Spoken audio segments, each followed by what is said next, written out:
Saudara-saudari yang terkasih, selamat pagi. Sebelumnya, dimohon bagi keluarga yang membawa anak-anak, kiranya membawa hand sanitizer sendiri dan berkenan duduk di sayap gereja untuk memudahkan anak-anak menerima berkat dari Romo setelah selesai komuni umat. Petugas tata laksana akan membantu untuk pengaturan barisan. Marilah kita awali perayaan Ekaristi Minggu Biasa ke-16 dengan menyanyikan lagu pembuka di Sanggar Mahasuci dari Mada Bakti nomor 164.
Dalam nama Bapa dan Putera dan Roh Kudus.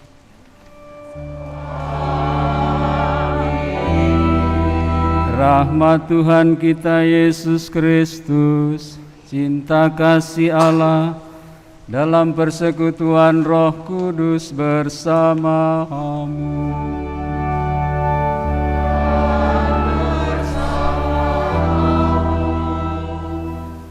Para ibu, bapak, saudara-saudari, para suster, anak-anakku yang terkasih, selamat pagi. Kita bersyukur pada pagi hari ini kita kembali boleh merayakan Ekaristi. Sabda Tuhan yang akan kita dengarkan hari ini berbicara tentang doa. Kita sadari banyak di antara kita punya pengalaman atau perjuangan sendiri tentang pengalaman doa ini. Kadang-kadang mengeluh kita kurang bisa berdoa dengan baik, kurang bisa konsentrasi, dan kadang-kadang kita mengeluh juga, kenapa ya kok doa-doa saya tidak dikabulkan. Banyak sekali hal perkara mengenai doa ini. Hari ini Tuhan mau mengajar kepada kita, memberi pencerahan kepada kita agar kita dapat semakin tumbuh berkembang dalam iman dengan penghayatan yang benar. Oleh karena itu, marilah di awal Ekaristi ini kita semua membuka akal budi kita, hati kita, bahkan juga kebebasan kita untuk Tuhan. Kita hening sejenak, kita siapkan diri kita masing-masing.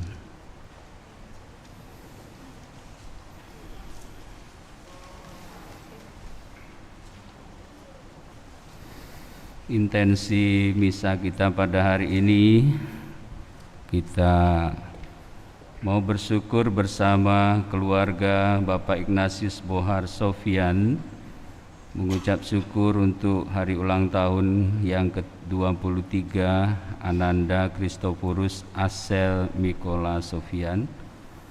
Semoga panjang umur, sehat selalu, murah rezeki, juga berbakti kepada orang tua. Juga kita mendoakan saudara-saudari kita yang sudah mendahului kita, yaitu Bapak Karim Citra Jaya, juga Ibu Bapak Paulus Hanrabitan, juga Bapak Maximilians Gujits, Bapak Stefanus Erik Gujits dan Franciscus Alexander Gujit, dan Ibu Mariana Sri Nur Haini. Semoga saudara-saudari kita ini juga boleh beristirahat dalam damai karena kasih dan kerahiman Tuhan. Dan dari seksi kerasulan keluarga mengucap syukur atas berkat dan perlindungan Tuhan bagi pasutri di paroki San Prades. Semoga mereka semua mampu membangun keluarga harmonis dan bahagia serta saling menyempurnakan. Dan mari kita bawa intensi kita pribadi lepas pribadi di hadapan Tuhan. Menyadari kasih dan belas kasih Allah yang begitu besar, juga menyadari kelemahan kelalaian kita sebagai manusia, agar kita semua pantas dalam perayaan ini, marilah kita mohon belas kasih dan kerahiman Tuhan.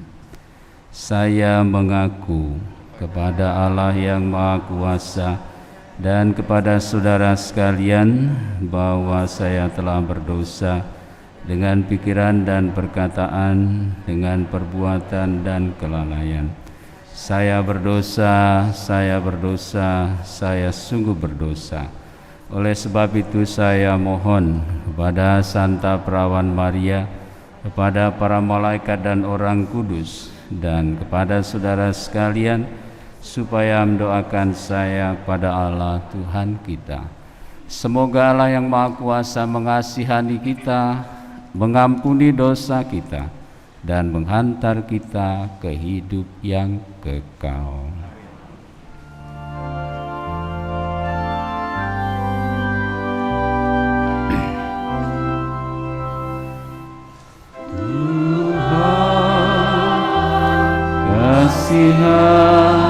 Kasihanilah kami, Tuhan, kasihanilah kami, Kristus, kasihanilah kami, Kristus, kasihanilah kami.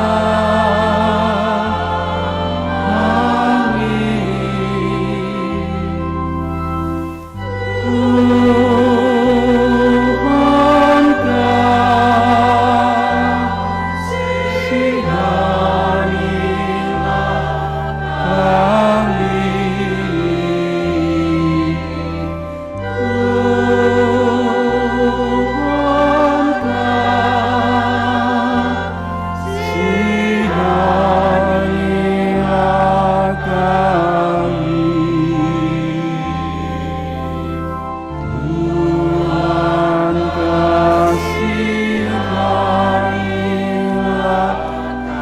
kami. Kemuliaan kepada Allah di surga.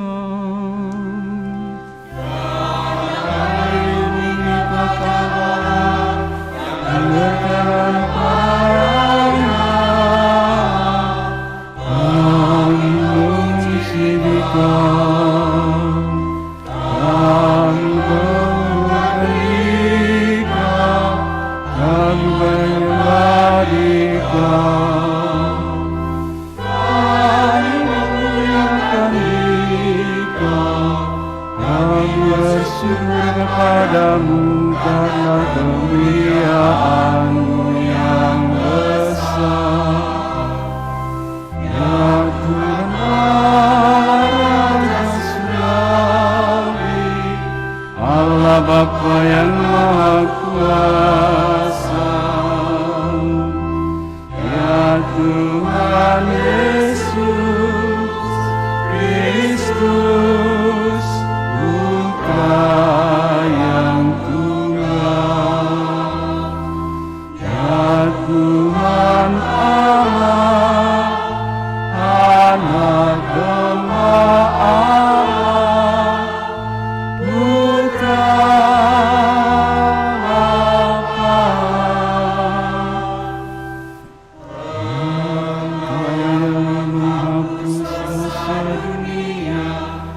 kasihanilah kami. Engkau yang menghapus dosa dunia, kabulkanlah doa kami. Engkau yang duduk di sisi Bapa, kasihanilah kami. Hanya Engkaulah kudus, hanya Engkaulah Tuhan, hanya Engkaulah Maha Tinggi, ya Yesus Kristus. Bersama dengan Roh Kudus dalam kemuliaan Allah Bapa.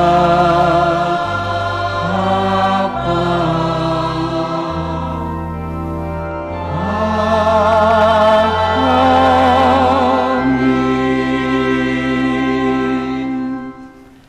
Marilah berdoa.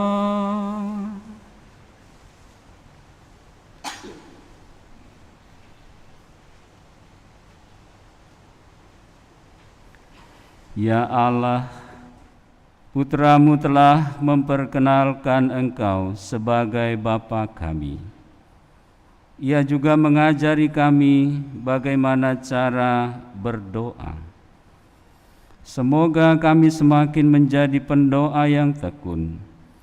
Dengan pengantaraan Yesus Kristus Putra-Mu, yang bersama dengan Dikau dalam persatuan Roh Kudus, hidup dan berkuasa Allah sepanjang segala masa.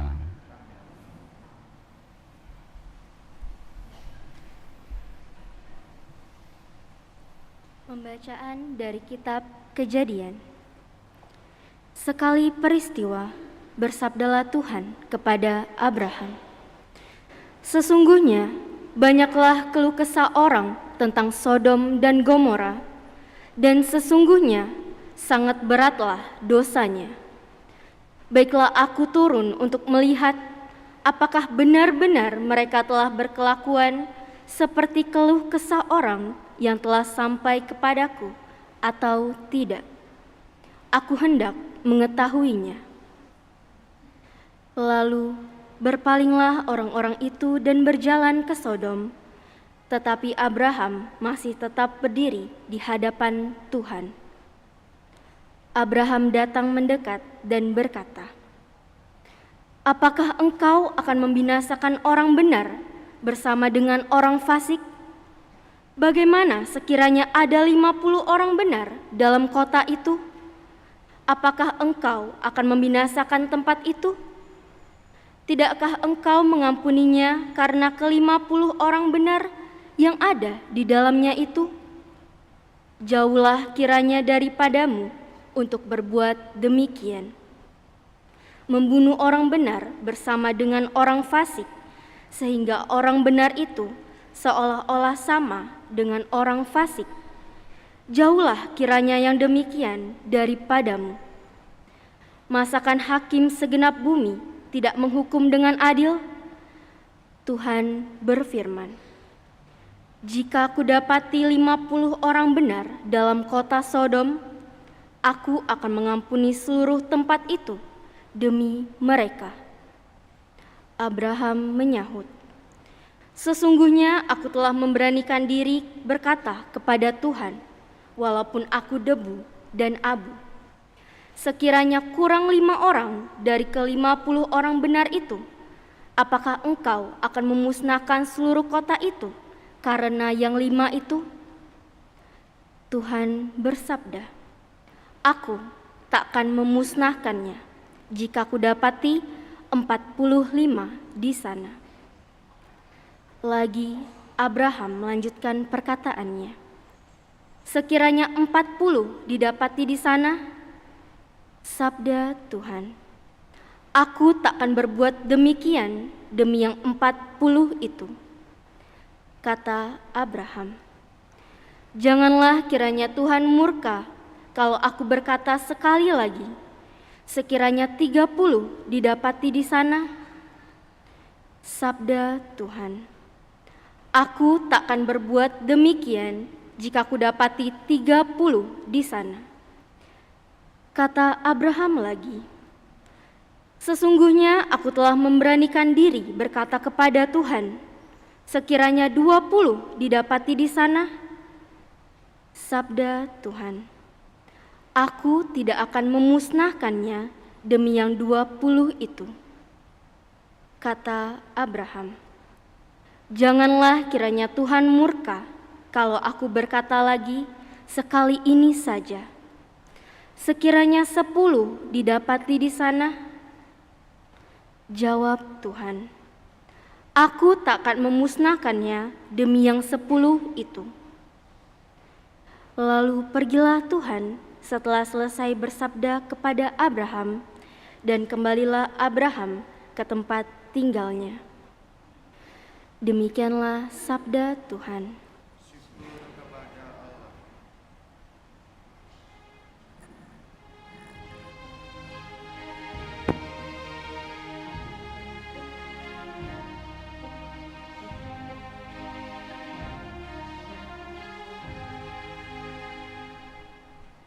Pada hari aku berseru kepadamu, jawablah aku ya Tuhan. Hari aku berseru kepadamu, aku ya Tuhan. Aku hendak bersyukur kepadamu dengan segenap hati, sebab Engkau mendengarkan kata-kata mulutku. Di hadapan para dewata, aku akan bermazmur bagimu. Aku hendak bersujud ke arah bait-Mu yang kudus. Pada hari aku berseru kepadamu, jawablah aku ya Tuhan.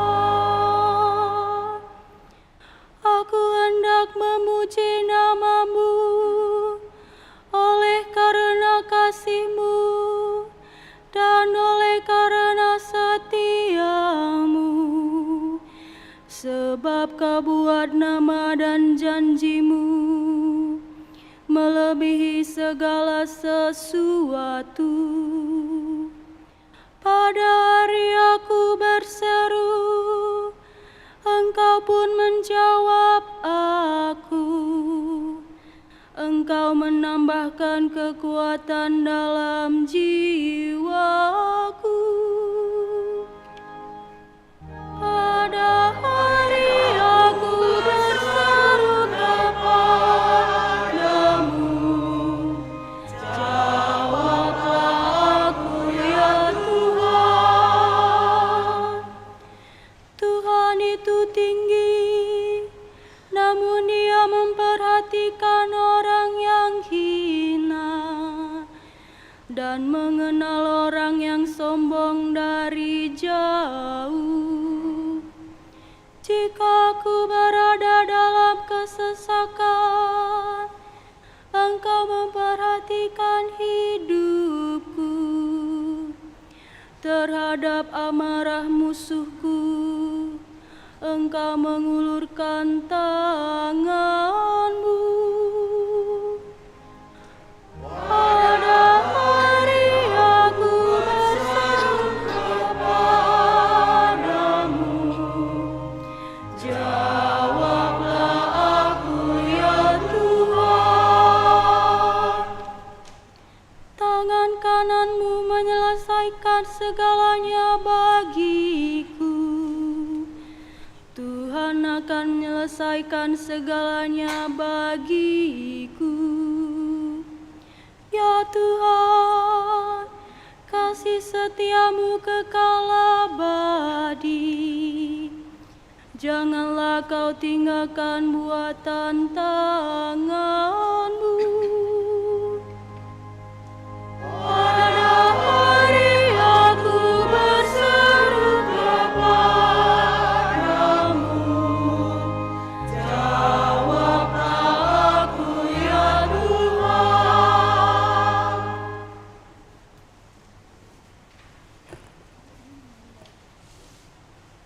Pembacaan dari surat Rasul Paulus kepada jemaat di Kolose.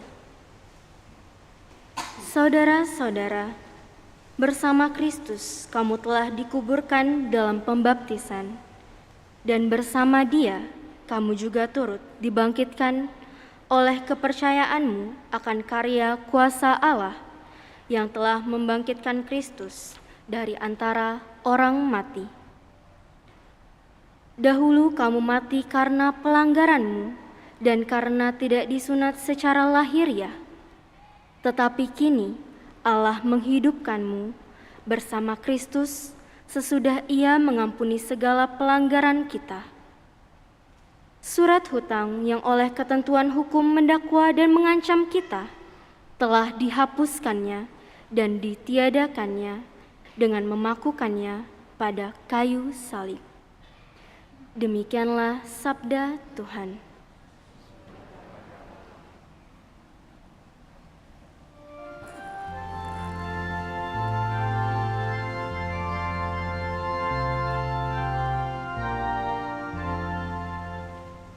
Haleluya, haleluya, haleluya. Haleluya, haleluya, haleluya.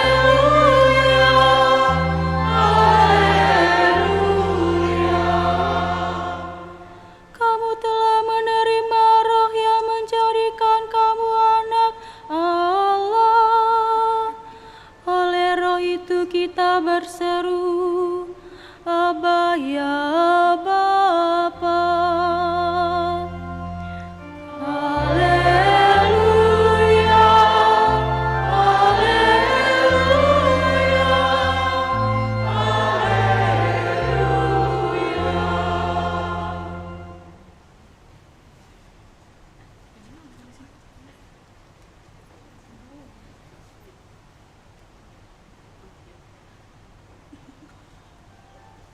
Tuhan bersamamu.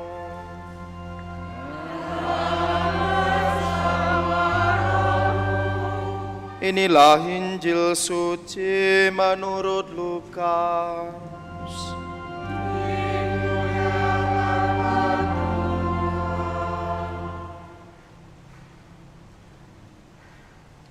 Pada waktu itu, Yesus berdoa di suatu tempat. Ketika ia selesai berdoa, berkatalah seorang dari murid-muridnya kepadanya, Tuhan, ajarilah kami berdoa, sama seperti yang diajarkan Yohanes kepada murid-muridnya. Yesus berkata kepada mereka, apabila kamu berdoa, katakanlah, Bapa, dikuduskanlah namamu, datanglah kerajaan. Berilah kami setiap hari makanan yang secukupnya, dan ampunilah dosa-dosa kami, sebab kami pun mengampuni setiap orang yang bersalah kepada kami. Dan janganlah membawa kami ke dalam pencobaan. Lalu katanya kepada mereka, jika seorang di antara kamu mempunyai seorang sahabat, dan pada tengah malam pergi kepadanya, lalu berkata, sahabat, pinjamkanlah kepadaku 3 buah roti, sebab seorang sahabatku yang sedang berada dalam perjalanan singgah ke rumahku, dan aku tidak mempunyai apa-apa untuk dihidangkan kepadanya. Masakan sahabat yang di dalam rumah itu akan menjawab, jangan mengganggu aku, pintu sudah tertutup, dan aku serta anak-anakku sudah tidur. Aku tidak dapat bangun dan memberikannya kepadamu. Aku berkata kepadamu, sekalipun dia tidak mau bangun dan tidak mau memberikan sesuatu kepadanya, meskipun ia itu sahabatnya. Namun karena sikap sahabatnya yang tidak malu itu, ia akan bangun juga dan memberikan kepadanya apa yang dia perlukan. Oleh karena itu, aku berkata kepadamu, mintalah, maka kamu akan diberi. Carilah, maka kamu akan mendapat. Ketoklah, maka pintu akan dibukakan padamu. Karena setiap orang yang meminta akan menerima, setiap orang yang mencari akan mendapat, dan setiap orang yang mengetuk akan dibukakan pintu baginya. Bapa manakah di antara kamu yang memberi anaknya seekor ular kalau anaknya minta ikan, atau kalajengking kalau dia minta telur? Jadi, jika kamu yang jahat tahu memberikan yang baik kepada anak-anakmu, apalagi Bapamu yang di sorga, Ia akan memberikan Roh Kudus kepada siapapun yang meminta kepadanya. Demikianlah sabda Tuhan.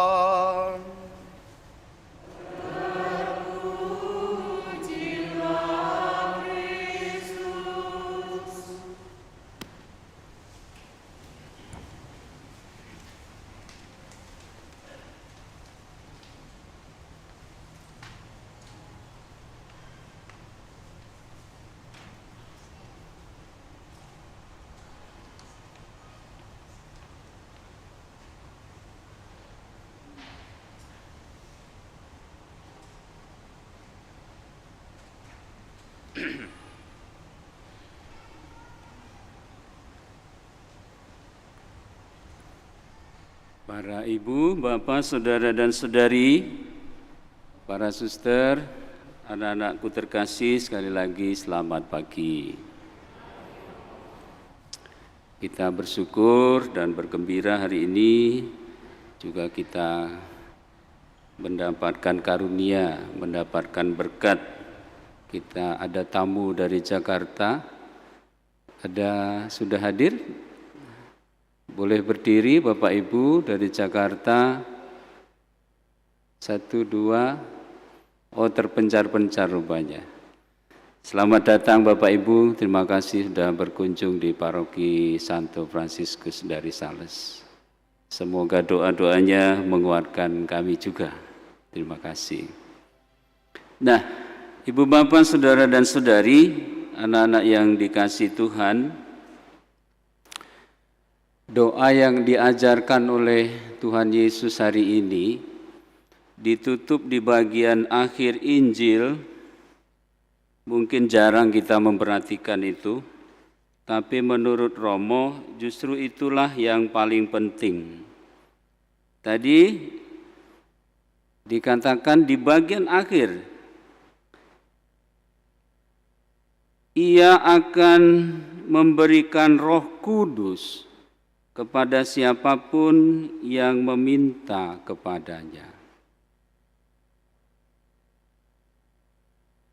Jadi kalau selama ini kita berdoa, kita harus menyadari sebenarnya yang diberikan oleh Tuhan kepada kita bukan apa yang seringkali menjadi fokus doa, yaitu yang kita mau. Saya mau naik kelas, saya mau usahanya lancar, saya mau jadi profesor, saya mau jadi apalah ya. Semua yang kita mau, yang kita inginkan bahkan.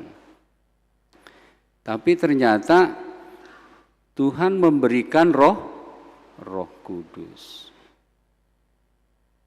Mungkin kita agak kaget juga bagi ini. Oh, kok yang diberikan Roh Kudus?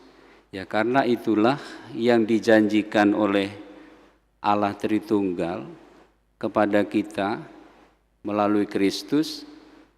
Ketika Yesus ada di tengah-tengah kita, Dia mengatakan, aku tidak akan meninggalkan kamu seperti seekor anak ayam kehilangan induknya.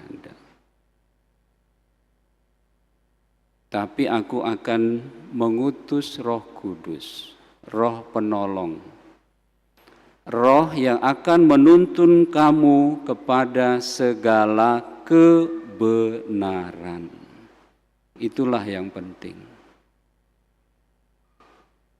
Maka kita semua seharusnya itu yang menjadi patokan kita dalam hal berdoa. Jadi kalau Yesus tadi bilang mintalah, carilah, ya, ketuklah, ya, kamu akan mendapatkannya. Ya, kita harus tanya apa yang kita minta, apa yang kita cari, apa yang kita ketuk. Tentulah pada akhirnya kita harus mencari terlebih dulu Roh Kudus itu. Memintanya kepada Tuhan dan mengetuknya.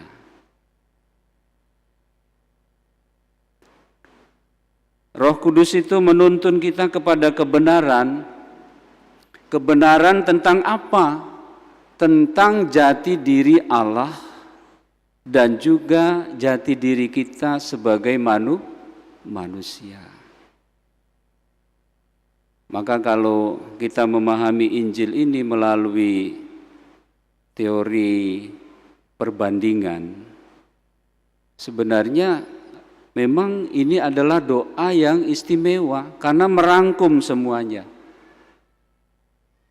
Dengan Roh Kudus kita dimampukan untuk mengenal jati arah dan juga jati diri kita. Kalau kembali ke dalam kitab Kejadian, kita bertanya, siapakah kita ini? Kita akan menemukan cerita tentang kisah penciptaan.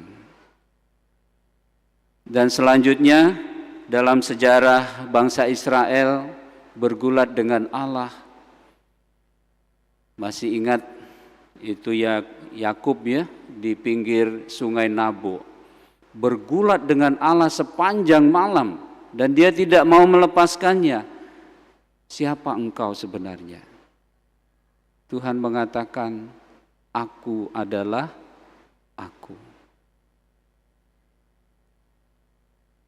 Lalu Musa bersama dengan bangsa Israel belajar mengenal Allah juga. Dan akhirnya diberikan wahyu kebenaran tentang Allah. Ketika mereka tanya, sebenarnya siapakah engkau itu Tuhan? Lalu Tuhan mengatakan di dalam 10 perintah Allah yang pertama, akulah Tuhan dan Allahmu.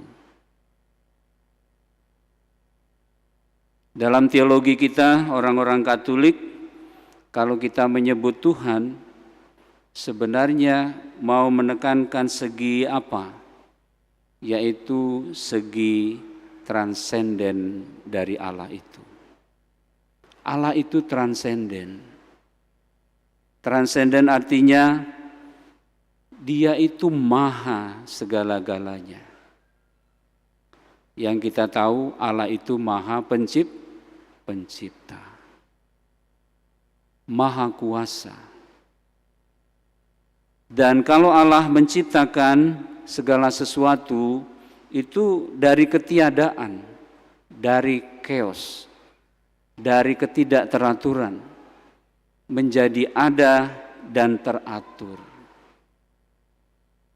Dan Dia menciptakan tidak hanya menciptakan begitu saja seperti orang bikin podium ini, lalu sudah tidak tahu lagi urusannya apa-apa dengan podium ini. Kalau sudah dijual entah sampai di mana, masih rusak atau sudah masih bagus, tidak tahu lagi. Tapi Tuhan sebagai Sang Pencipta sampai hari ini masih terus mencipta dan menyelenggarakan dan juga tetap menjaga keteraturannya. Sekejap saja Tuhan tidak hadir, sudah tidak ada pencipta ini. Ciptaannya ini sudah tidak ada. Jadi Tuhan itu memang transenden, bahkan dalam relasi hubungannya kita dengan manusia, bahkan kita yang diberikan akal budi, hati nurani dan kebebasan ini, sepintar-pintar, secerdas-cerdasnya orang, tidak pernah habis untuk memikirkan Allah, memahami Allah. Bagi kita manusia, Allah tetaplah misteri. Dan sebagai Sang Pencipta, hubungannya dengan kita adalah, ya kita ini adalah ciptaan Tuhan. Jadi hubungan kita dengan Allah itu adalah hubungan antara Sang Pencipta dengan ciptaan. Ini dasar yang harus betul-betul kita mengerti dan pahami dan menerima. Sebagai ciptaan gak mungkin kita menjadi Sang Pencipta, itu gak mungkin. Dan kita seutuhnya tergantung kepadanya. Kenapa? Karena kita diciptakan olehnya. Tapi kita bersyukur bahwa kita diciptakan itu sebagai ciptaan yang luhur, yang sempurna, yang teramat baik. Bahkan dikatakan kita itu adalah gambar dan rupa Allah sendiri. Kalau kita sedikit punya keberanian, sebenarnya kita ini kalau dalam bahasa Indonesia ya Allah kecil. Kalau huruf besar, nah itu Allah Sang Pencipta. Nah kita ini Allah kecil, karena kita adalah gambar dan rupanya. Dan itulah jati diri kita.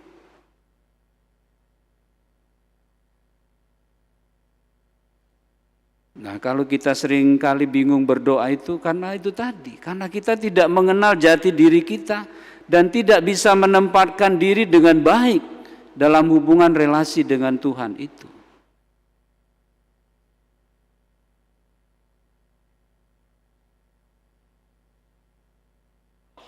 Kalau kita mau mendalami lagi, kenapa Tuhan menciptakan kita? Ya karena Dia itu baik. Kita diciptakannya itu bukan karena jasa-jasa kita, tetapi karena memang Dia yang mau. Dan Dia juga punya tujuan yang baik, supaya kita ambil bagian di dalam kebaikan Tuhan itu.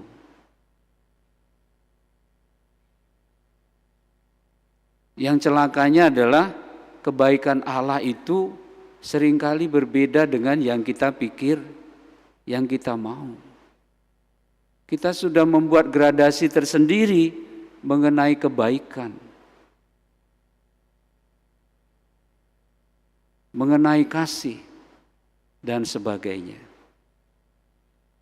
Itu kalau Tuhan mengatakan, akulah Tuhanmu.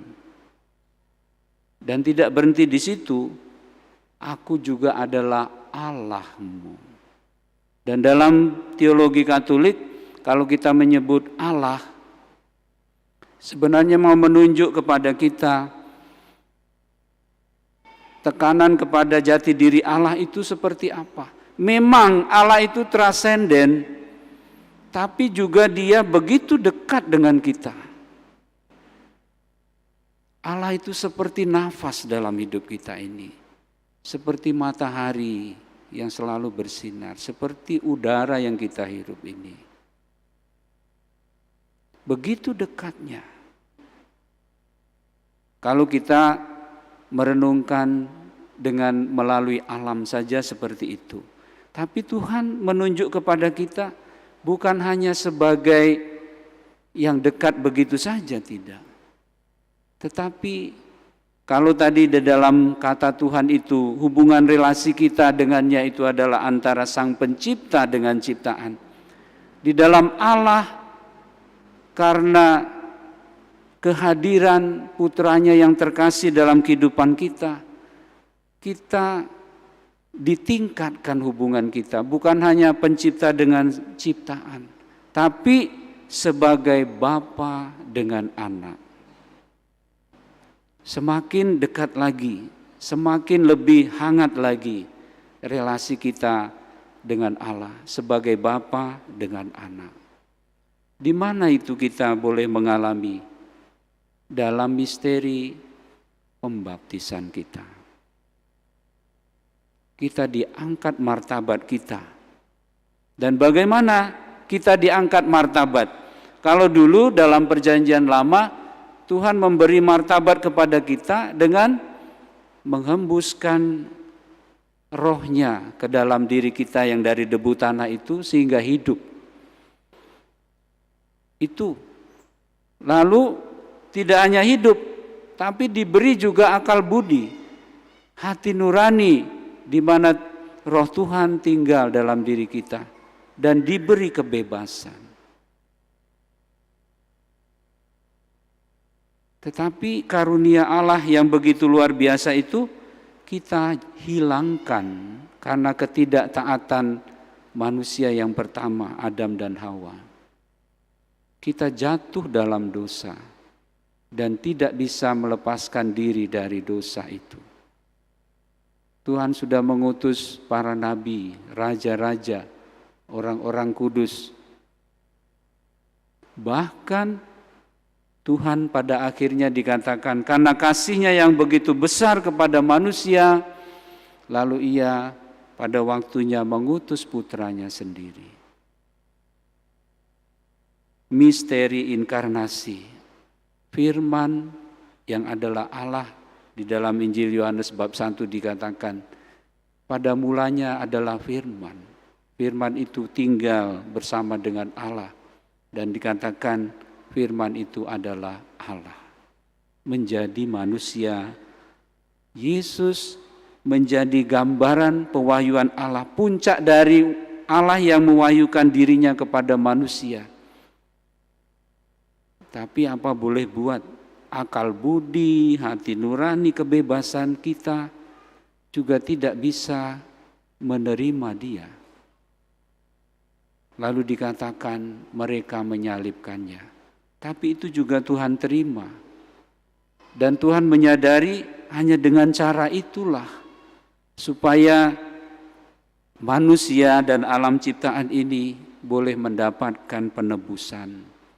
Itulah bacaan yang kedua yang disampaikan oleh Santo Paulus tadi. Jadi Bapak Ibu Saudara-saudari, semula kita ini adalah ciptaan Tuhan, jati diri kita. Diberikan begitu banyak berkat rahmat jati diri kita itu.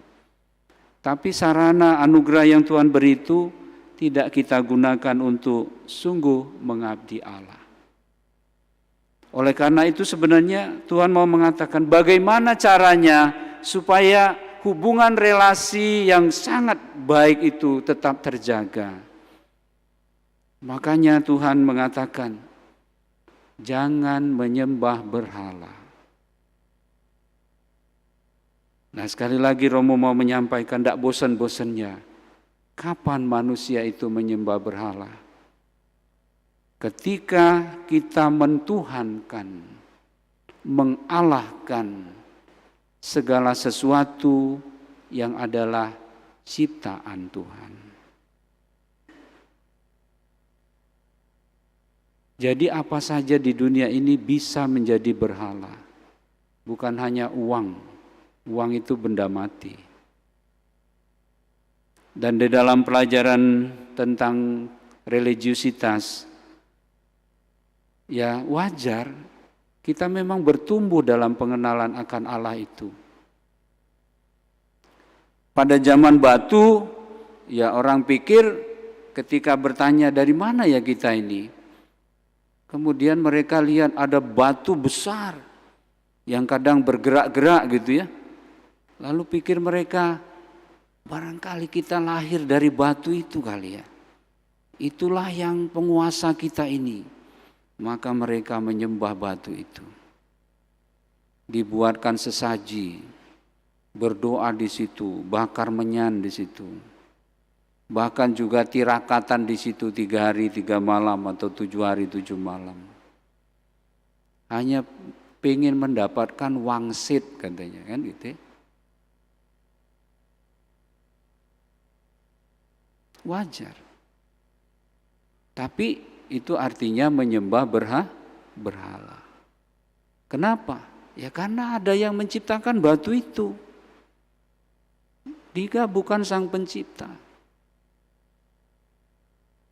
Lalu di dalam perkembangan berikutnya adalah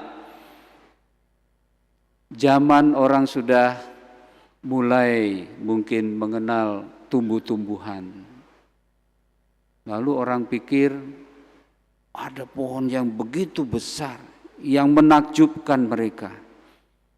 Dipeluk saja sudah tidak bisa lagi ya. Bentuknya juga misterius gitu. Lalu orang pikir, inilah mungkin asal kita itu dari pohon ini itu. Dan mulailah menyembah tumbuh-tumbuhan itu. Padahal itu adalah ciptaan Tuhan. Lalu di zaman politeis, orang sudah mulai menyembah banyak dewa. Dalam taraf binatang, lalu orang mulai menyembah mungkin sapi, mungkin ular, mungkin apa saja. Ya. Padahal itu adalah ciptaan Tuhan. Bahkan yang terakhir, orang mulai mentuhankan manusia. Kita juga bisa jadi berhala Bapak Ibu, jangan main-main. Manusia sendiri bisa menjadi berhala ketika dia begitu egois dan mencari dirinya sendiri. Segala sesuatu diukur dari dirinya sendiri. Maka kita bukan lagi ciptaan Tuhan, mau melampaui itu.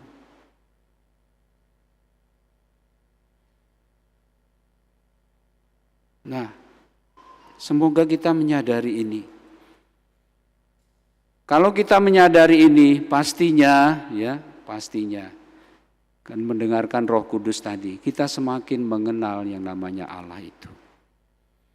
Oleh karena itu, dalam hubungan relasi, baik sebagai sang pencipta maupun ciptaan, baik sebagai bapa dengan anak, maka karena doa kita lihat bukan sebagai tujuan, tetapi sarana di mana kita membangun relasi dengan Tuhan.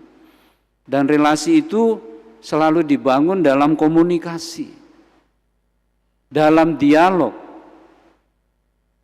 Walaupun sikap kita seharusnya berhadapan dengan Tuhan, terlebih dulu kita mendengarkan apa yang Tuhan mau, Tuhan sediakan dan ciptakan bagi kita. Tidak ada sejarah penciptaan bagi Tuhan yang buruk, semuanya baik, bahkan diciptakan baik adanya oleh Tuhan. Semuanya. Lalu yang merusak siapa? Ya kita juga yang merusaknya, karena ketidaktaatan kita. Karena kita menggunakan akal budi kita, hati nurani kita dan kebebasan kita bukan untuk mengabdi kepada Tuhan, berbakti kepada Tuhan. Ya contohnya sudah mulai dari zaman Adam dan Hawa di Taman Eden. Sebenarnya Tuhan sangat sederhana. Semua yang diciptakan ini kuserahkan kepadamu, gunakanlah, jagalah, peliharalah untuk kebutuhan-kebutuhanmu. Tapi pohon yang ada di situ itu jangan kau pegang, apalagi kau makan buahnya, karena nanti engkau akan mati. Tapi tadi, karena kasih Allah memberi akal budi, hati nurani dan kebebasan pada kita. Lalu apa yang dilarang Allah itu dikatakan dalam kitab Kejadian bab 3, menarik hati kita, menarik pikiran kita. Pikiran kita mulai bermain, apa iya ya gitu ya? Apa iya mati kalau ngambil itu aja?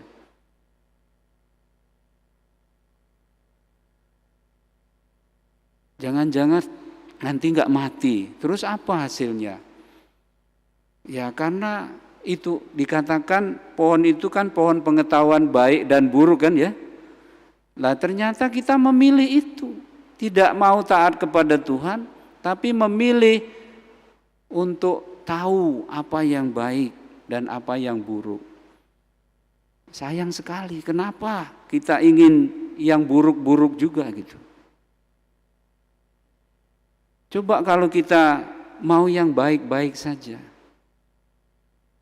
maka semuanya akan memang baik-baik saja. Tapi ya sudah menjadi adatnya kita manusia ya. Contoh kecil saja. Kita tuh waktu kecil dulu seneng nian kalau kawan kita menderita kan. Benar enggak? Benar kan? Iya. Seneng nian. Bahkan Pak Guru menderita juga seneng gitu. Pasangi baik itu di tempat duduk Pak Guru permen karet kan.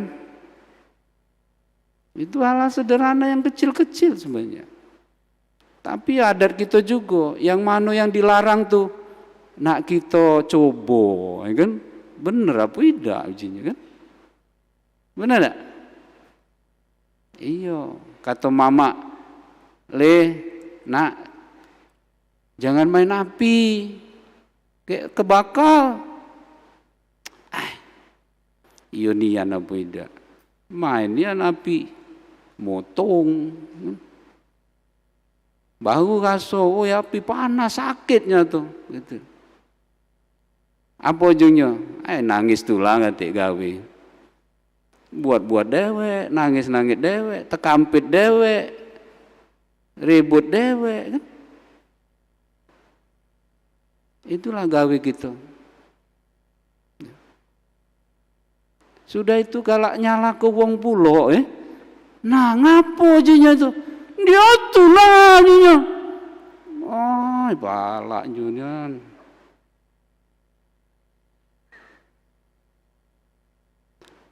Jadi kita tidak menggunakan kebebasan kita dengan tanggung jawab. Pilih-pilih dewe, nyala ke wong. Itu. Nah, itulah karunia yang kasih Tuhan tuh, akal budi, hati nurani, kebebasan, bukan digunakan dengan baik seturut kehendak Tuhan. Tapi kita cari dewek, kesenangan kita, nak membuktikan diri sendiri, kan? Itulah gawe gitu.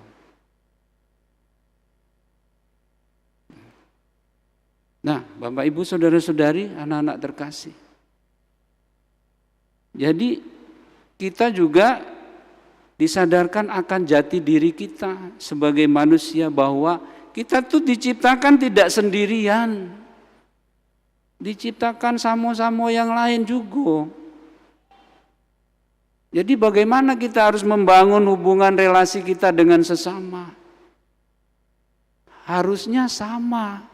Kita menggunakan akal budi kita, hati nurani dan kebebasan kita itu untuk menghadirkan kebaikan bagi sesama. Kata ajaran sosial gereja itu, kita harus berjuang untuk menghadirkan kebaikan untuk semua. Bukan dewek-dewek, bukan kelompok-kelompok.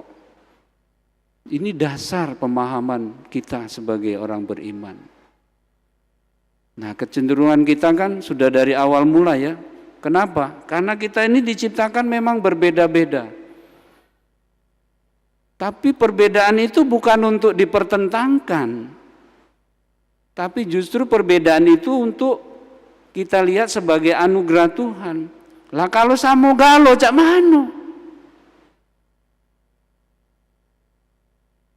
Lalu tidak ada dinamika di situ, ya kan?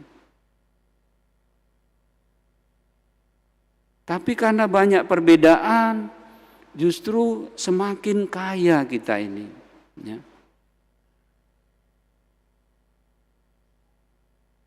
Jadi janganlah misalnya di dalam kehidupan, ya itu juga sudah menjadi warisan kita ya, mulai dari tradisi misalnya, cak ini. Yo kalau dulu kalau wong nak nikah ya, yo harus sama-sama orang Chinese lah, kan gitu ya. Harus sama-sama wong Batak gitu. Samo-samo wong apa lagi tidak ngerti aku. Kan? Seolah-olah kalau dapat wong lain tuh pening pala gitu kan. Gitu. Ngapunian tuh. Dan kita sudah tahu sendiri ya, ketika orang tidak mau bersikap inklusif, ujung-ujungnya habis tulah. Tidak mau hadir bersama, orang akhirnya mengisolasi diri sendiri. Dan itu bukan maksud Tuhan. Nah, Bapak Ibu Saudara-saudari, sekali lagi doa Bapa kami itu juga, kalau kembali ke doa Bapa kami, ya walaupun tadi harus kembali ke laptop dulu, Tuhan tidak hanya mengatakan jangan menyembah berhala, tapi berbaktilah kepadaku saja. Dan cintailah aku lebih dari segala sesuatu. Kalau dalam perjanjian baru dikatakan cintailah Tuhan Allahmu dengan segenap akal budimu, dengan segenap kekuatanmu, dengan segenap hatimu. Itu benang merahnya jelas dari perjanjian lama sampai perjanjian baru. Dan ini penting bagi kita menyadari identitas kita, identitas Allah dalam kehidupan kita. Supaya kita bisa menempatkan diri dengan benar dalam relasi dengan Dia. Juga dengan sesama. Jangan besak pala, samu bae, wong barat, wong timur, makanannya bae beda karena adonyo itu di sana dak. Iya kan? Iya. Samo-samo diunjuk akal budi, cuma palaknya bae lain kali ya. Ada yang besak pala, ada yang peang, iya kan? Samo bae. Nah, Bapak Ibu Saudara-saudari, maka kalau Yesus mengajar berdoa itu, ya itulah sebenarnya isinya. Pertama ya Bapa kami, ya sadarilah hubungan relasi kamu tuh ampuh dengan Tuhan tuh. Jadi jangan cak macak juga. Kan. Nah, terus apa yang Tuhan mau? Ya tadi selaras itu kan. Bapa kami yang ada di surga, dimuliakanlah namamu. Itu kan tugas kita. Kalau orang berbakti kepada Allah itu artinya memuliakan nama Tuhan. Tidak menyembah berhala. Datanglah kerajaanmu. Ya mestinya yang kita hadirkan adalah Allah yang meraja di tengah-tengah kita. Bukan kau dewe. Nah, ini sangat mendasar ini. Apalagi ngomong jadilah kehendakmu di atas bumi seperti dalam surga. Kurang apa lagi? Kan? Jadi Bapak Ibu Saudara-saudari, pertama-tama kalau kita berdoa tuh kita berurusan dengan Allah itu siapa bagi kita. Dan seperti apa jati diri kita ini. Dan apa yang menjadi panggilan kita sebagai orang yang dalam relasi itu dengan Tuhan. Yang lainnya Bapak Ibu Saudara-saudari, ya kita meminta 4 hal kepada Tuhan. Menyerahkan diri segala kemalangan kita di hadapan Tuhan sambil penuh percaya akan penyelenggaraan ilahi. Ya cak mano dak susah gitu nih. Dibuat dewek juga. Coba dulu kalau tidak ngembek buah itu. Tidak usah susah-susah nak begawe cari makan. Nggak. Sekarang harus berjuang. Pening lagi, lah begawe belum tentu dapat. Ya enggak? Ya enggak? Tapi Tuhan tetap memelihara kita. Berilah rezeki kepada kami. Nah ini yang pentingnya, secukupnya. Nah kalau nak berlebih-lebih itu tidak menyadari lagi jati diri kita sebagai manusia dan jati diri Allah itu.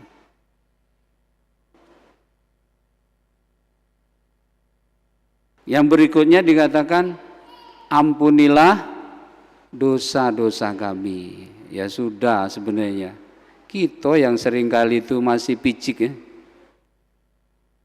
Tuhan tuh sudah sekali mengampuni, sudah lunas di kayu salib itu. Masih kurang percaya juga bahwa Tuhan itu Maha Rahim, ya kan? Ya namanya kurang beriman.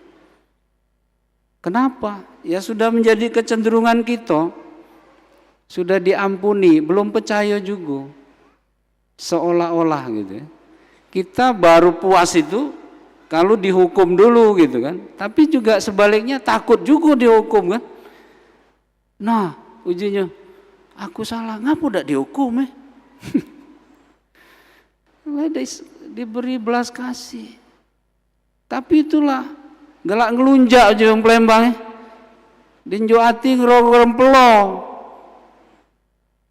Sudah diampuni katanya, tidak perlu dihukum, laju kelas sekali lagi kan. Jak mano lah nian. Uang tuh lah diampuni itu ya baik-baik lah, dijago.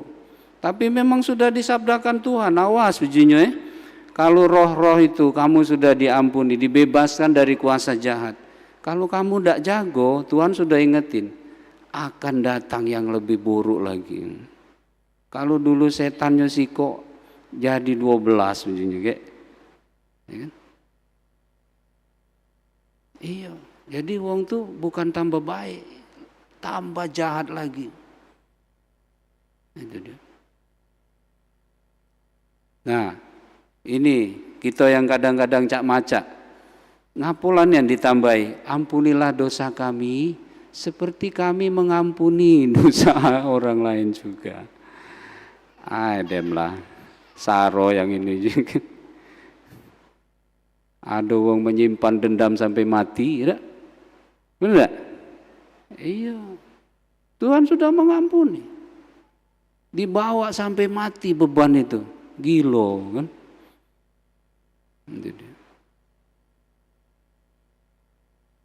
Nah, Bapak Ibu saudara-saudari, sikok lagi katanya, Tuhan jangan bawa kami kepada pencobaan. Kalau baca-baca di itu ya, penjelasan para teolog itu, ndak usahlah ujinya, ngapo? Kami pacak masuk dewe. Jangan masukkan, kami pacak masuk dewe gitu. Nah, Bapak Ibu saudara-saudari, jadi hari ini kalau Tuhan mempelajari doa, pertama-tama Romo mau supaya kita sadar diri, mengenal jati diri Tuhan dan jati diri kita, supaya bisa menempatkan diri dengan baik di hadapan Tuhan. Jadi kalau minta apa-apa itu, pertama mintalah Roh Kudus. Karena Dia akan menuntun kita kepada segala kebenaran. Kalau akal budi kita itu dituntun oleh Roh Kudus, pasti pikirannya jernih, tahu membedakan baik dan buruk. Diberi juga keberanian untuk memutuskan itu. Kalau iya katakan iya, kalau tidak katakan tidak. Nah, kadang kita main-main di situ, abu-abu di situ, iyo sampai tidak gitu. Jadi kata Santo Paulus, jangan kita sering suam-suam kuku. Akhirnya bingung dewek, makin tidak jelas identitas kita dan identitas Allah itu dalam kehidupan kita. Nah, Bapak Ibu saudara-saudari, kalau sungguh hati nurani kita itu Roh Kudus yang hadir di situ, tidak kate niat jahat, tidak ada yakin, tidak ada niat jahat. Mengenai kebebasan, ya pasti dengan bebas kita memilih yang baik, yang benar. Dan itu bukan dengan mengeluh, tapi dengan hati yang berkobar, semangat.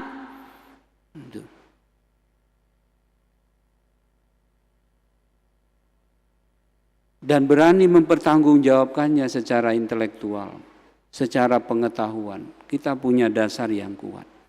Nah, semoga Bapak Ibu Saudara-saudari, maaf ini Romo agak panjang hari ini, saya ingin sekali menyampaikan, menyadari, kita harus menyadari identitas kita sebagai orang Katolik. Menyadari kedudukan kita di hadapan Allah dan sesama. Jangan cak-macak dewek. Karena itulah dasarnya. Kalau kita tidak menyadari jati diri kita, mano pulo, ya kan? Gitu. Kalau mau dibuat analogi dengan manusia, coba baik, ada seorang anak itu tidak jelas jati dirinya. Jadi apa budak itu? Jadi troublemaker itulah dalam hidup. Iya. Jadi pemberontak dalam hidup.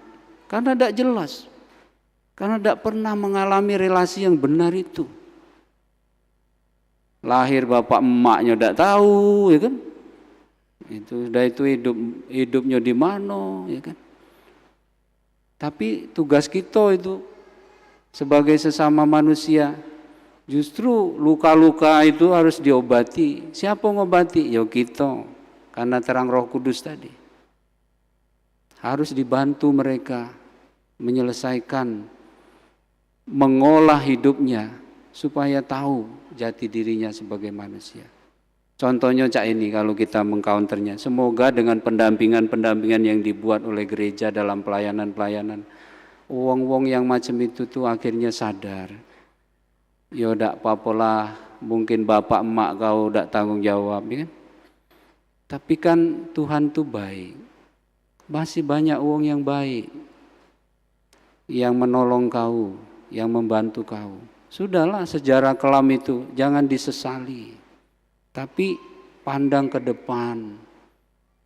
Kamu itu bagaimanapun kalau kamu itu diperkenankan Tuhan, entah caranya cak mana merocot di dunia ini, pasti Tuhan sama maksudnya, supaya kamu menjadi orang baik.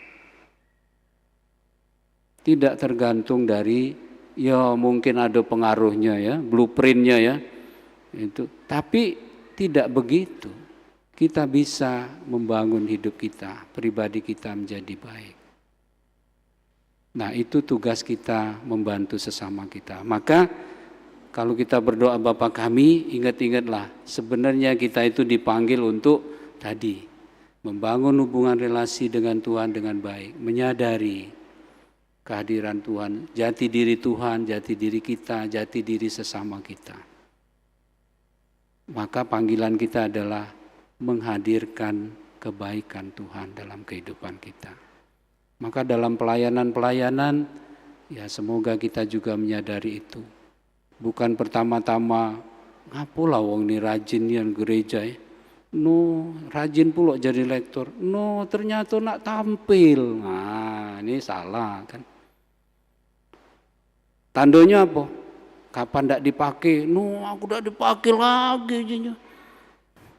Udahlah aja, tidak usah gereja lagi. No, apalah itu. Tidak. Awas ya. Itu berarti kita lagi menyembah berhala. Menyembah berhala.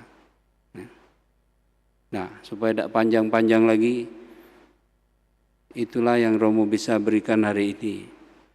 Semoga menjadi inspirasi. Jangannya lah nyari jauh-jauh urusan itu ya. Sebenarnya sangat jelas dalam kehidupan kita. Bahkan Romo bilang, sudahlah, tidak usahlah hafal katam dari Kejadian sampai Wahyu. Kamu hayati baiklah 10 perintah Allah yang pertama itu. Cukup. Ya kan? Sudah itu dipraktekkan dalam hidup. Selesai sebenarnya. Banyak petengsing. Gitu. Aku sering ngomong tuh, kita tuh banyak lah ngelesnya. Gitu. Itulah gawe kita. Tuhan memberkati kita.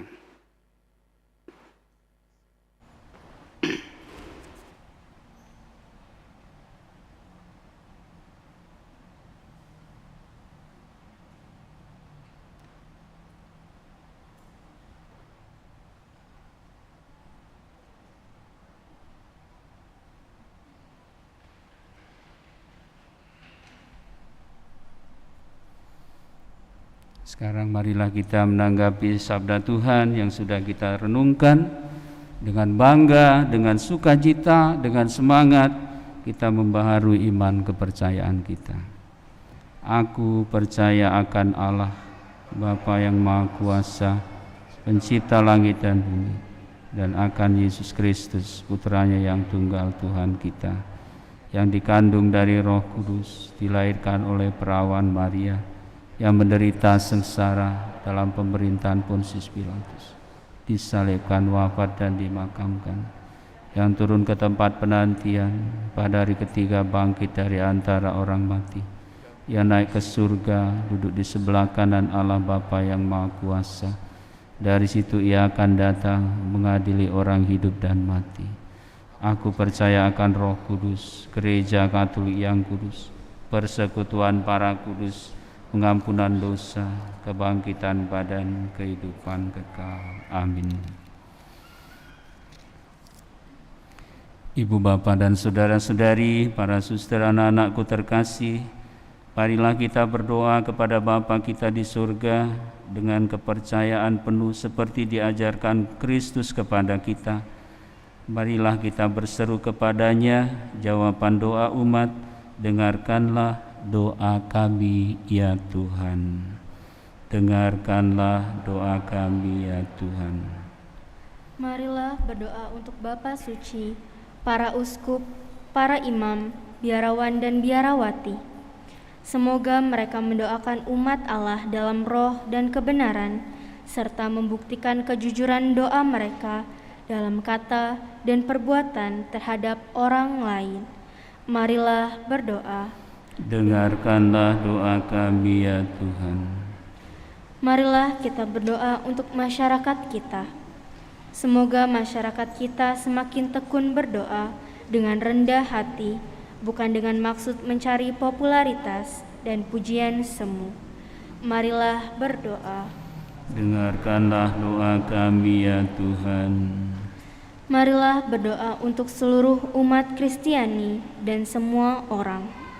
Semoga doa kami tidak menjadi pelarian dari kenyataan hidup atau dari keterlibatan, tetapi demi keselamatan sesama manusia yang menderita. Marilah berdoa. Dengarkanlah doa kami ya Tuhan. Akhirnya marilah berdoa untuk kita semua. Semoga kami tidak mencari keamanan semu dengan menumpuk kata-kata yang muluk, melainkan berani mengakui kenyataan diri sendiri secara jujur di hadapan-Mu.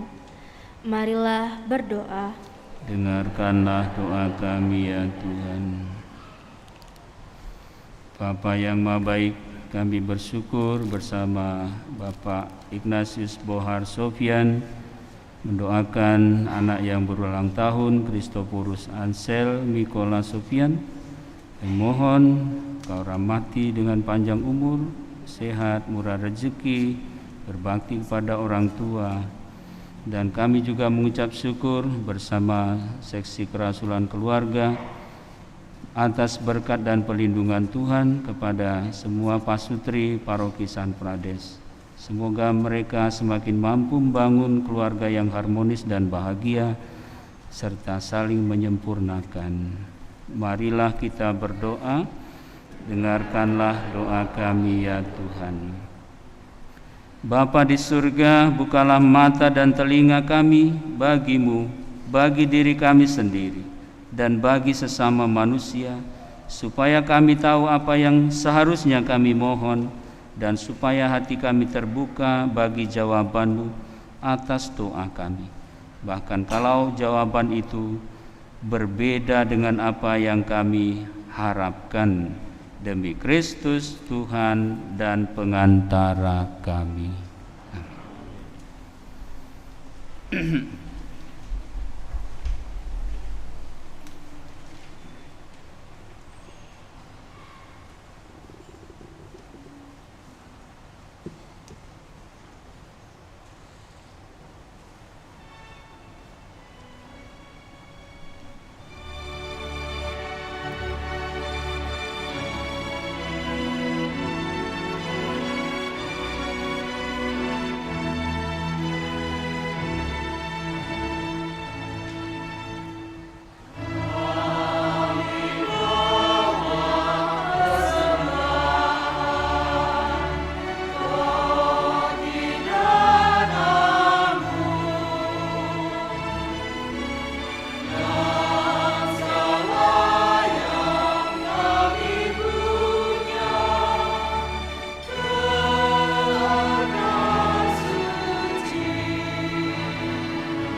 Berdoalah para ibu, bapa, saudara-saudari, para suster, anak-anakku terkasih, supaya persembahanku dan persembahanmu ini berkenan pada Allah Bapa yang Maha Kuasa.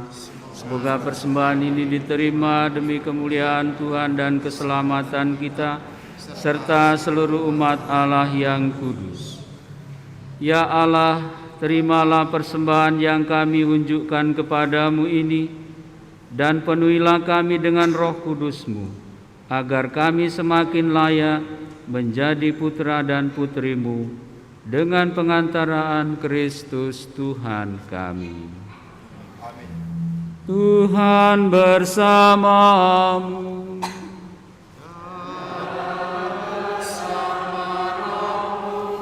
Marilah mengarahkan hati kepada Tuhan.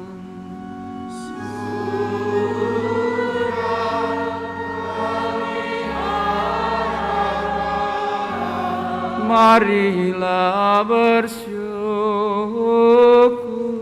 kepada Tuhan Allah kita.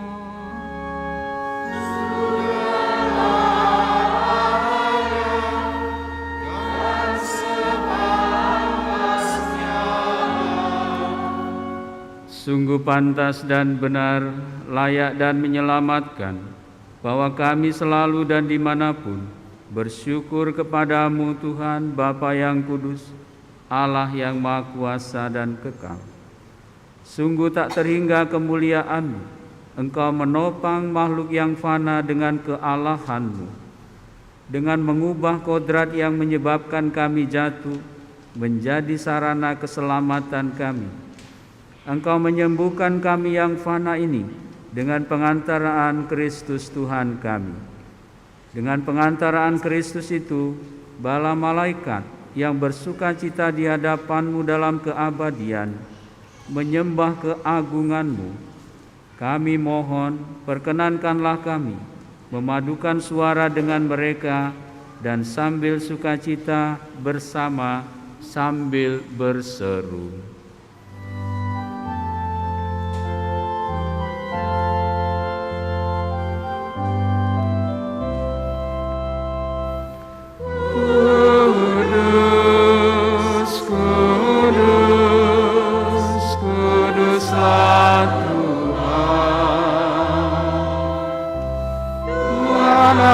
Segala kuasa, surga dan bumi penuh kemuliaan-Mu. Terpujilah Engkau di surga, diberkatilah yang datang dalam nama Tuhan. Terpujilah Engkau di surga.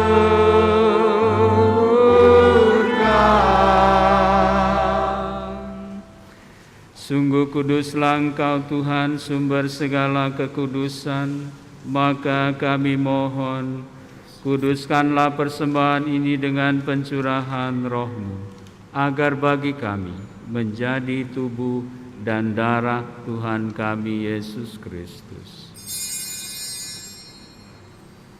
Ketika Dia diserahkan untuk menanggung sengsara dengan rela, Dia mengambil roti dan sambil mengucap syukur kepadamu, Dia memecah-mecahkan, lalu memberikannya kepada murid-murid-Nya, seraya berkata, "Terimalah dan makanlah kamu semua.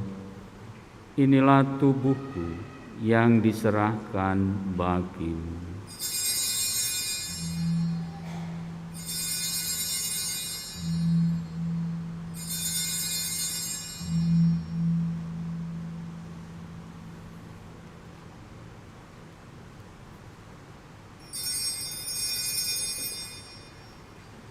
Demikian pula sesudah perjamuan Dia mengambil piala.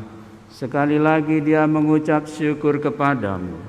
memberikannya kepada murid-muridnya seraya berkata, "Terimalah dan minumlah kamu semua. Inilah piala darahku, darah perjanjian baru dan kekal, yang ditumpahkan bagimu dan bagi semua orang demi pengampunan dosa. Lakukanlah ini sebagai kenangan akan daku."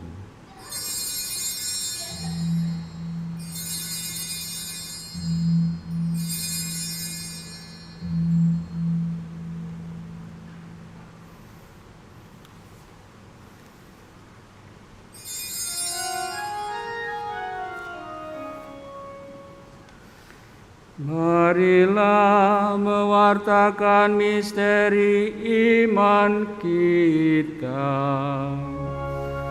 Setiap kali kami makan roti ini dan minum dari piala ini, wafat-Mu Tuhan kami wartakan hingga Engkau datang.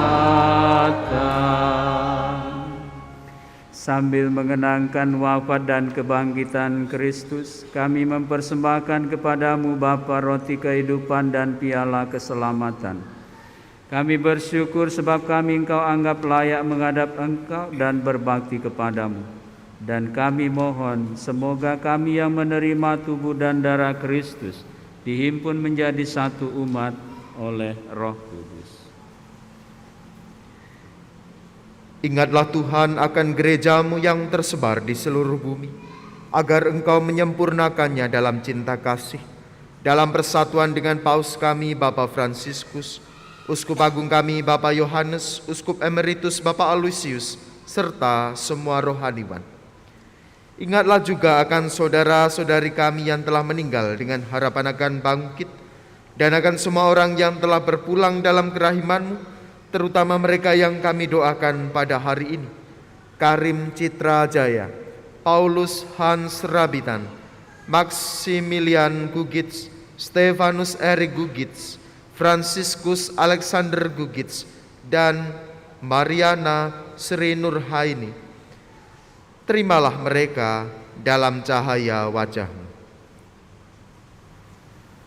Kami mohon kasihanilah kami semua agar kami Engkau terima dalam kebahagiaan abadi.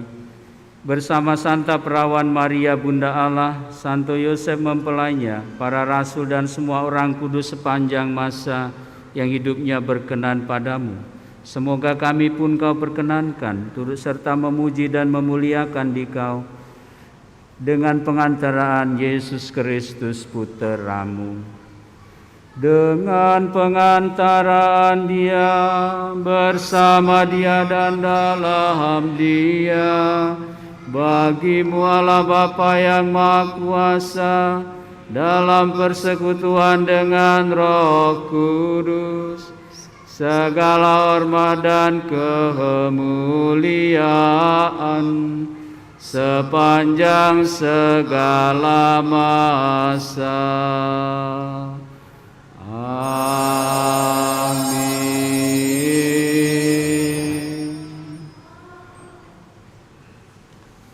Atas petunjuk penyelamat kita dan menurut ajaran ilahi, maka beranilah kita berdoa sambil jadilah kehendak-Mu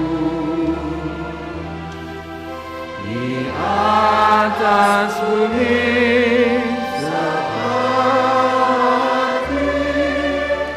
di dalam surga. Berilah kami rezeki pada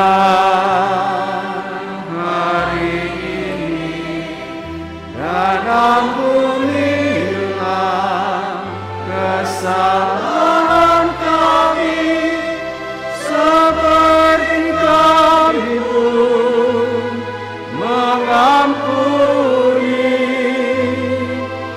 yang bersalah kepada kami,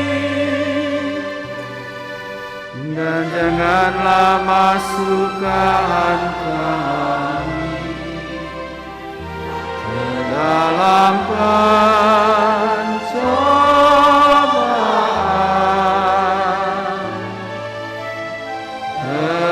tetapi bebaskanlah kami dari yang jahat.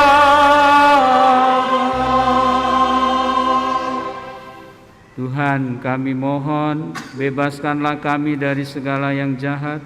Sudilah memberi damai sepanjang hidup kami, supaya kami yang telah dikuatkan oleh kelimpahan belas kasih-Mu selalu bebas dari dosa dan dijauhkan dari segala gangguan, sambil menantikan harapan yang membahagiakan dan kedatangan penyelamat kami, Yesus Kristus. Sebab Engkaulah Raja yang mulia dan berkuasa untuk selama-lamanya. Tuhan Yesus Kristus, Engkau telah bersabda kepada para rasul, "Damai-Ku kutinggalkan bagimu, damai-Ku kuberikan kepadamu. Janganlah memperhitungkan dosa kami, tetapi perhatikanlah iman gereja-Mu, dan berilah kami damai dan kesatuan sesuai dengan kehendak-Mu, Engkau yang hidup dan meraja sepanjang segala masa." Damai Tuhan kita Yesus Kristus bersamamu.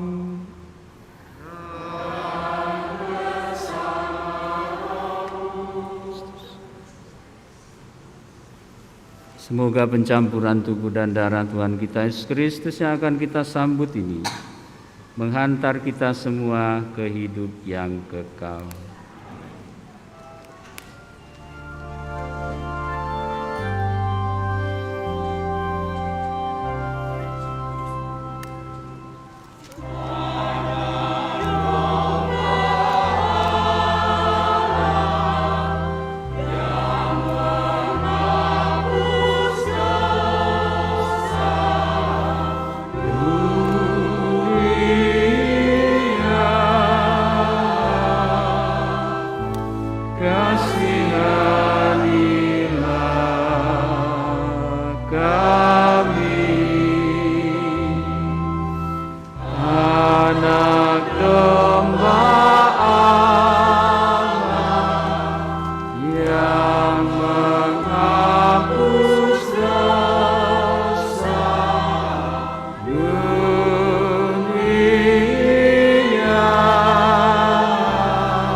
Tuhan Yesus Kristus, semoga tubuh dan darah-Mu yang akan kami sambut melindungi dan menyehatkan jiwa raga kami, dan jangan sampai membawa kami kepada kematian.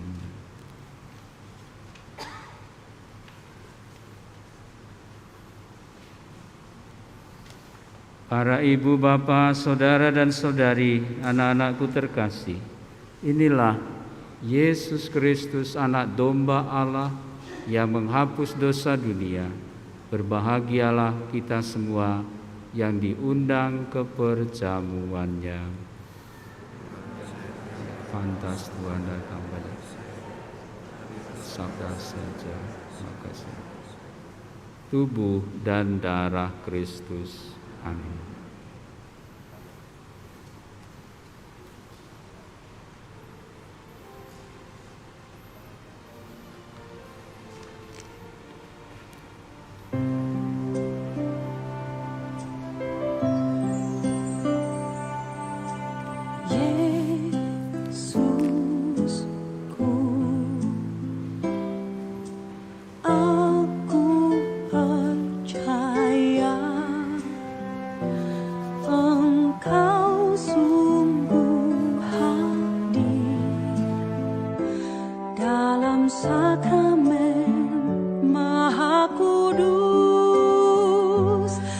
aku mencintaimu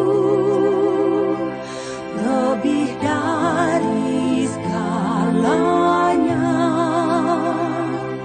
dan aku merindukan kehadiranmu dalam jiwaku.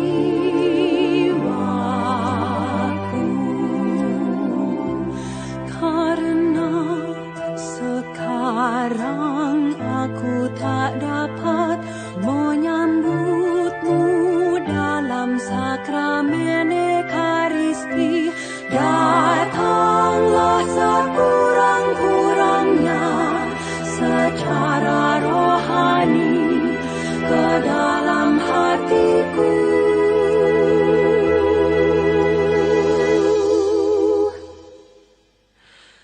Karena Engkau hadir di sini, aku memelukmu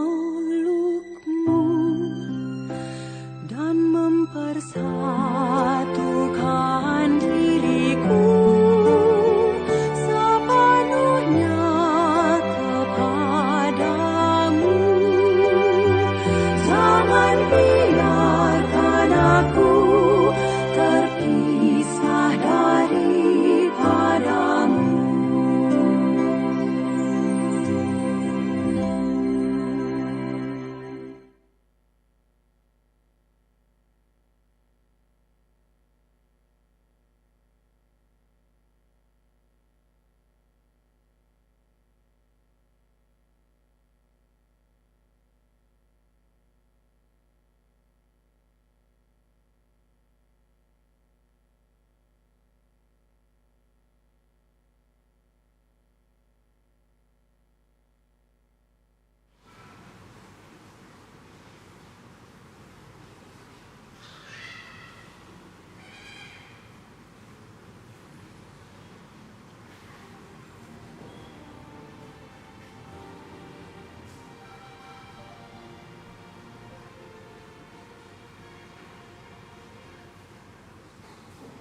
Ya Allah, kami bersyukur karena Engkau telah mengundang kami dalam perjamuan kudus ini.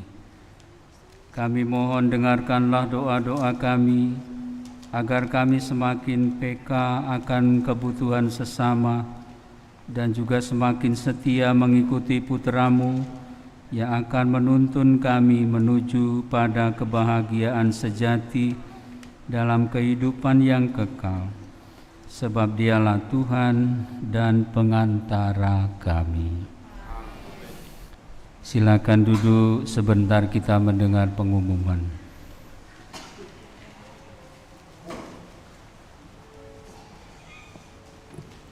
Berikut ini kami sampaikan beberapa pengumuman. 1. Jadwal baptis untuk kanak-kanak. Rekoleksi bagi orang tua dan wali baptis tanggal 7 Agustus pukul 4 sore di balai, dilanjutkan dengan gladi bersih di gereja. Penerimaan sakramen tanggal 14 Agustus pukul 10 pagi di gereja. Untuk mendapatkan formulir pendaftaran dapat menghubungi ketua lingkungan atau sekretariat. 2. Berita perkawinan.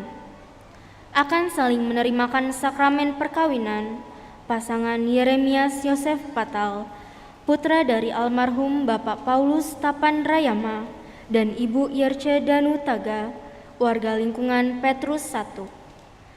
Dengan Sisilia Titin Wahyuni, putri dari Bapak Victor Supriyanto dan Ibu Agustina Wasira, dari Paroki Santa Maria Tak Bernoda, Tegal Rejo. Rencana perkawinan di Paroki Santa Maria Tak Bernoda, Tegal Rejo pada tanggal 6 Agustus 2022. 3. Akan diselenggarakan kursus persiapan perkawinan Dekanat Palembang pada tanggal 24 sampai dengan 28 Agustus di Paroki Hati Kudus. Untuk informasi lebih lanjut, silakan menghubungi sekretariat. 4.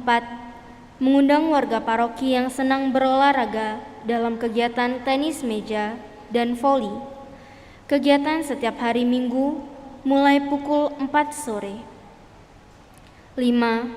Pendampingan Bina Iman Anak atau yang biasa kita sebut sekolah minggu akan dimulai pada tanggal 31 Juli 2022 pukul 7 pagi di ruang Teresia. Demikianlah pengumuman ini telah kami sampaikan. Selamat menikmati waktu yang berkualitas bersama keluarga. Selamat pagi. Ibu, bapak, saudara-saudari, dan anak-anak sekalian, kita berdiri. Silakan kita bersama-sama saling mengucapkan terima kasih kepada saudara-saudari yang dekat dengan kita atas kehadirannya, atas kebersamaan pada hari ini. Silakan. Mungkin ada yang belum kenal, yang sudah kenal ya boleh. Mungkin belum pernah lihat wajahnya ya. Sudah? Ya, baik.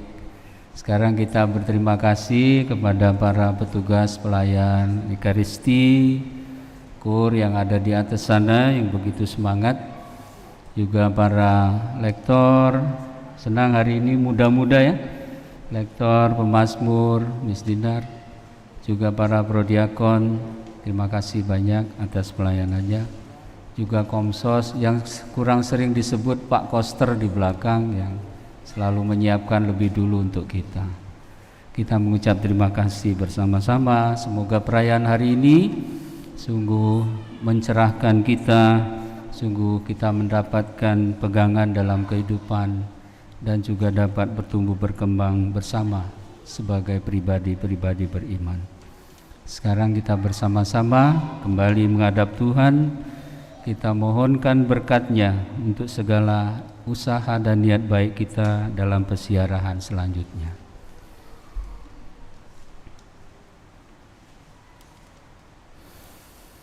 Tuhan bersamamu.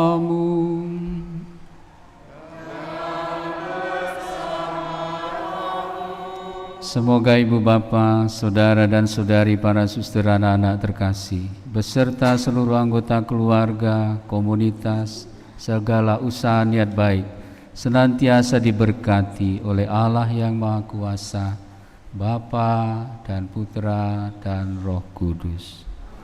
Dengan ini perayaan Ekaristi kita sudah selesai. Marilah pergi, kita semua diutus. Amin.